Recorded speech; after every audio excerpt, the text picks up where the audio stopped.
Hey guys, welcome back to Andy's Dinosaur Reviews, and today we have another of these brand new Beasts of the Mesozoic figures that have just recently come out. We've got ourselves the Acheroraptor, but what's cool about this is actually a new paint variant. It's not a brand new species to the Beasts of the Mesozoic line. This figure has been out previously. I think I might have actually reviewed the original version here on the channel. We just have a brand new paint variant that has recently released again with basically wave 2 of the Tyrannosaurs. And you can see the box is pretty much your standard when it comes to these figures. You've got the nice window area there showing the figure off, as well as some incredible artwork over here on the side showing how gorgeous this Raptor is. And then down at the bottom you can see Raptor Series 1/6 scale, and then of course the species name over there on the left. If we turn it to the side, you can see the Beasts of the Mesozoic logo, same thing for the top, and not a whole lot going on over here, but the back specifically shows off all kinds of goodies, as we have a really nice shot there of the figure itself, as well as underneath you can see quite a few of the other species of raptors that are available in the 1/6 scale size range, as well as again up here you have information on the dinosaur and the figure. So definitely awesome. Really excited to see this brand new paint variant of the Acheroraptor. So let's pop the box open and check it out. So straight out of the packaging, you've got your assembly instructions. It kind of shows you what to do with the tail, and also again switching out the feet and everything, and information on the base and how you would connect the figure. So lots of very important information all the time on these. If you are unfamiliar with these figures, you absolutely need to read that first. Then you've also, even though it's upside down, you've also got the card, and you can see you usually get a collectible card with the Beasts of the Mesozoic figures. You definitely have one here with the Acheroraptor, and it looks absolutely awesome, as we have the Acheroraptor that is clearly about to rob that mammal of something to eat right there. But then if we turn it around here to the back, you can see a little dino toy photography, as well as information on the figure itself. And you've also got a really nice base, and you can see the base comes with a little stand here to help prop your raptor up. The base has a really nice appearance to it overall. We just want to pop that in there, and now that's ready to go. But what's cool about this is on top of that kind of stuff, you get different toes. So you have different toes to apply to the raptor if you want to switch the positioning of the toes. And you've also got different connections for the base. You can see different styles. You've got extensions. You have a longer rod, shorter rod. So no matter what way you're trying to pose your raptor, you've pretty much got the ability to do that with all of these very cool extras that are included with your Acheroraptor. And then of course, the Acheroraptor itself, and that is an absolute beauty of a figure. Wow, is that ever gorgeous. And one thing I noticed right away is that the legs seem a lot more stable than the legs did on the older Raptors. I feel like they're just a little bit stiffer, which will probably help the figures to stand a little nicer, which is nice because a lot of the original run of the Raptors, like the legs kind of crumble when you would put the dinosaur down, whereas the newer ones, you can see that's a lot more stable. So absolutely a massive improvement as far as that goes. But again, the sculpt we have had before, however, the new paint apps are definitely, again, quite beautiful, honestly. Very naturalistic, very realistic overall, and I was always impressed with the Raptor series figures from the start, and absolutely continue to be impressed because that is easily one of the most gorgeous Raptor figures that I've ever seen. So as always, let's go ahead and jump straight to a closer look at it right now. So starting up here at the head sculpt of our Raptor, we can see again definitely the same sculpt as the original Acheroraptor, and since I have reviewed that figure here on the channel in the past, we don't need to go over the sculpt again because I don't believe anything is different sculpt wise with this one compared to the original release. But what we do obviously need to go over would be the paint apps, and you can see we've got a really nice light blue tone here for the snout of the Raptor, but you've also got some variation here as far as the blues go, because you have a darker blue as you lead back further to the eye, as well as a darker blue kind of mixing with that lighter blue down here on the lower jaw. The nostrils have been highlighted with a darker tone as well, and you can see a little bit of red up here on the top of the snout of the Acheroraptor, as well as some nice variations of browns as you move back. We transition from both the reds and blues to those browns, and you also have this nice light tone, kind of like a white up here. And the white has a little variation of color to it, but on top of the variation of color to it, looks like we might have like a light dry brushing with almost like a metallic tone, so that kind of helps the feathers to sort of shine in almost like an iridescence kind of a way. So I really like that. Definitely a very nice touch. It's something they've done with a few of the Raptors, and I think it's actually really nice to do that, because again, it helps the feathers to shine a little bit more, and without adding kind of like a gloss coat or anything to it. So it's definitely really nice looking. But as you look at the figure, you can see the eyes painted with kind of a green, nice black pupil in there, gorgeous gloss coat over top of the eye to give it that nice realistic shine. We also have an articulated jaw, because of course it's beasts of the Mesozoic. You can see some darker tones of like a pink in there, as well as a little variation of color to that area on top of everything, which is nice to see. Again, just so much paintwork put into this. We could see the inside of the mouth all sports that kind of pinkish tone, all very nicely painted as far as the teeth go. You can see they are really nice, really precise when it comes to the paintwork, and same deal for the lower jaw. And I must say, I absolutely love the blue tongue on this Acheroraptor. Look at how cool that looks. And the tongue does articulate, though it's a little hard for me sometimes to get a hold of it.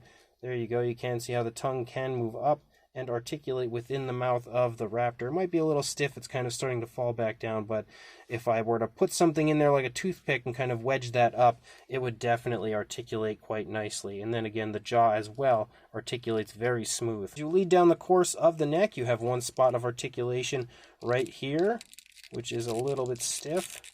A little bit, not too bad, and you've got another spot here and another spot there. And with all of those combined, that allows you some really nice posability in the neck of the Acheroraptor. Really nice posability. Definitely very smooth, and it stays exactly where you put it, which allows you the ability to, create pretty much any and every pose you would like. As you move a little further into the neck, though, like right here in the mid area, you do see a lighter variation of a brown showing up, and then we kind of transition pretty quickly back to that darker brown that we kind of see running down from the face. And again, you can see a slight shininess to it, so they've done a very good job of making those feathers shine in a really realistic way. I'm quite impressed with that. I didn't see that on the prototype before. It's not something that I really noticed until I pulled the figure out of the box. You can also see there's this darker brown running down the back of the arm, and then again, those same light tones here moving down the course of the arm. As we lead out into the feathers, you start to get some really dark tones here showing up, as we've got blacks as well as variations of browns and stuff moving out, just adding a little extra color variation here to the figure, also highlighting all of those really nice feathers as you lead out into the arms. And one thing that's pretty cool about this one, if you look here on the underside, you can see the hands are painted with a red, and that's different than you've really seen when it comes to these raptor figures before. I really like that idea. Very different from the others, but very cool overall. Definitely a really nice touch. The nails as well are painted with a light tone, and they look very good. And you can see again variations of browns and blacks here moving along through the course of the feathers there on the arm. And then as we lead back up here into the stomach region, even in these white areas, you can see some light browns have been applied just to continue to add more color variation. Also, before we go too far, because I forgot, we do have the articulation here in the shoulder, which can come out away from the body, and of course forward and back. You've also got the elbow as well as the wrists, so quite a bit of nice posability there. You've also got a joint here in the midsection, which helps to add a little extra articulation to the figure. And then as you move back here, you can see again that we've got this light brown showing back up here on top of the hip region. Same style of light brown here on the front of the thigh. And then again, the lighter tones here moving down through the course of the thigh. As we move down a little bit further, we pick back up with those darker browns very briefly before transitioning back to the reds like we saw in the hands. And the red does have a nice dark wash to it so that it highlights all of the detail quite nicely. The nails are again painted with that same tone we saw in the fingernails. And look at how nicely the nails shine. They actually shine really, really nicely. And there's even a little bit of a brown wash, it looks like, that's been applied to the nails to even add a little dirtiness to them and help them, again, to look a little more realistic. There is one thing I've noticed, though, is if you look here on the front of the leg, in the joint where the leg, articulates here, there's this variation of brown, but unfortunately the actual joint doesn't have the brown on it. It has just a white, so that's a little bit of an eyesore, especially when, you look at it with the overall visual of the figure from a little bit further away. That does stand out kind of like a sore thumb. So something that definitely, could be improved upon would be to make sure that the coloration is added through that whole area. I don't know if that's just an error on mine or if they all have that, but it is something that I would have preferred to have had that brown coloration. Articulation wise, though, in the leg, you can see we have the articulated hip, which goes forward and back, also comes out away from the body a little bit. You've got the knee, which is very stiff, and when you get dinosaur figures like this, and when you're in a situation like me where you pull it right out of the box and start reviewing it, sometimes the joints can be stiff, and the best way to get those to start moving would be to either dip them in hot water or use a hair dryer and then loosen the joints up a little bit, and they'll start moving very nicely. But you also have articulation right here, and all these joints can swivel and everything as usual. And then you've got another spot down here, as well as articulated toes in a way. You can kind of turn the toes, but you can also pull those off and remove them. And this toe as well articulates the toe with the sickle claw. So you've got quite a bit going on when it comes to the toes. You've also got painted dew claws. And then as we move back up, you can see again this light brown leading out. You've also got a bit of a creamy color up here on the top. And then as you lead out into the tail, you again return to those light tones, which we sort of have like that metallic dry brushing to again.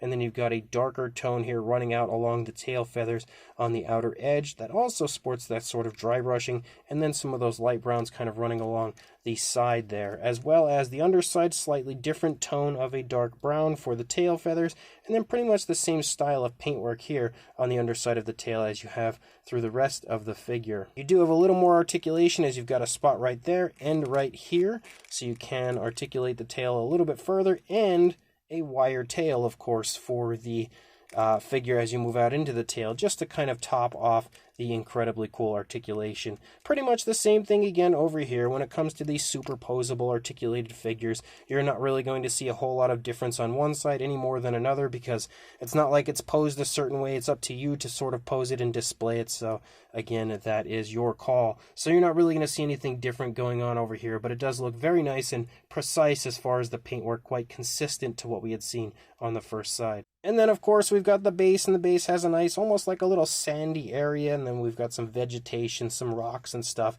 Incredibly nice paintwork on this base as well. It might be actually one of the nicest painted bases I've seen in the Beasts of the Mesozoic line, as there's just so much color variation to the base, and it almost kind of replicates what we see in the artwork for this, as we see it kind of in like a beach-like setting, and chasing away that mammal. It kind of gives you this appearance almost looking like sand here, with some vegetation kind of moving in from the side, maybe like some moss or something. So definitely really cool to have a nicely detailed and very nicely painted base to go with our gorgeous Acheroraptor. And then here is our Acheroraptor now on its base and looking absolutely as gorgeous as it gets. It is really quite the striking looking figure. I don't think we need to do sizes or comparisons or anything like that, because we have reviewed this figure in the past as far as the sculpt goes, so we've already done all that stuff the first time around. If you want to see more of a detailed look at the sculpt and all of that stuff, and of course comparisons and everything, definitely check out the first review, but otherwise, we really only needed to take a look at the new paint apps for this one, and they are awesome. So this brand new Beasts of the Mesozoic 1/6 scale Raptor series super articulated Acheroraptor is gorgeous. Like, definitely, in my opinion, better than the first one. I really do like this color scheme, this coloration, a lot better than the original release. I think it's just generally a little bit flashier, a little bit more appealing to look at, and they did a very good job of applying all of the paintwork, through the course of the body. Very nice naturalistic application of the paint, lots of variation of color. Again, even though it looks from afar almost like you've just got like some whites and browns and stuff, once you get close and you take a nice look at it, you can see there's a lot of variation of color going on with the figure, making sure that it looks as lifelike and realistic as possible. And considering these are basically just articulated action figures, it always amazes me how far and how much David Silva goes above and beyond to make sure that you get a really nicely detailed and nicely painted figure. So it's as high quality as it gets, while still continuing to have all the articulation we know and love. The sculpt is just as gorgeous as the paint apps are, and it's just as gorgeous as it was the first time around. And I know David has plans on doing quite a bit of this with different figures in his line as far as releasing new paint variants. Some of the Ceratopsians as well, I believe, will be getting that treatment in the future as well. So it's very cool to see, species of raptors that were previously released in the line coming back and making a reappearance now with new paint apps and stuff. And not only that, I would say better paint apps than we saw the first time around. So the sculpt is gorgeous, the paint apps are gorgeous, and we've also got some really nice articulation on top of everything, which is always fun, making this figure an absolute must-have if you ask me. So if you are interested, I will include a link in the description to where you can purchase this on the Creative Beast Studio website. So make sure you check that link, go pick up this beautiful Acheroraptor, and also like, comment, and subscribe, and I will see you in the next review. Thanks for watching.